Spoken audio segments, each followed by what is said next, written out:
Paint a picture of the future and avoid the pain of change creeping in. Welcome to your daily motivation and inspiration with Dan. So this video is going to be about the change that we're going through right now. And man, emotions can run high. And I see it all the time. I see it, the people in my neighborhood. I see it in my family. I see it in the people at the supermarket, at the Costco's.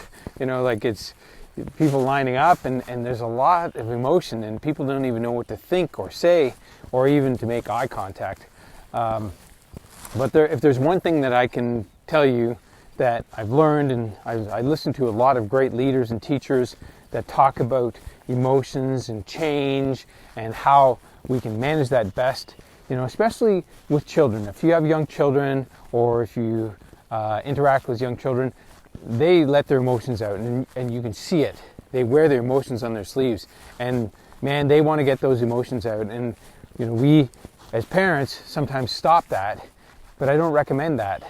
But even for ourselves, if there are people that are having an emotional outburst around us, just allow it. Allow them to have that emotional outburst. They have to go through the emotions.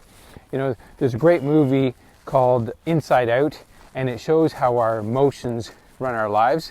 And that movie was amazing because it showed us that we had to go through sadness to get to joy. That was what the basis of the movie was.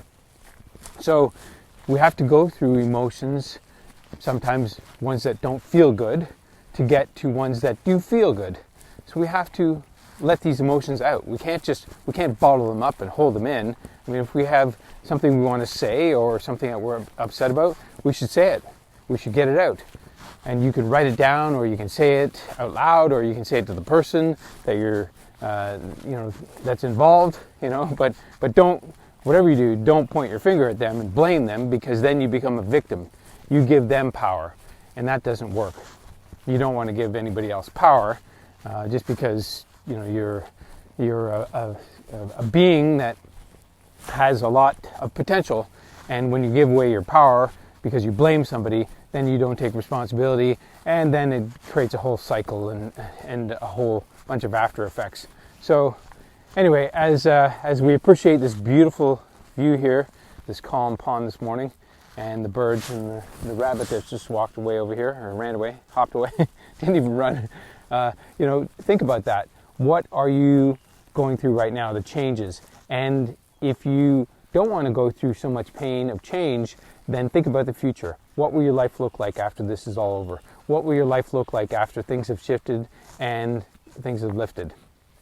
After this virus has shifted and things have lifted, what will that look like? What will you do? What do you want? What do you want right now? What would you do right now given the opportunity? Think about that.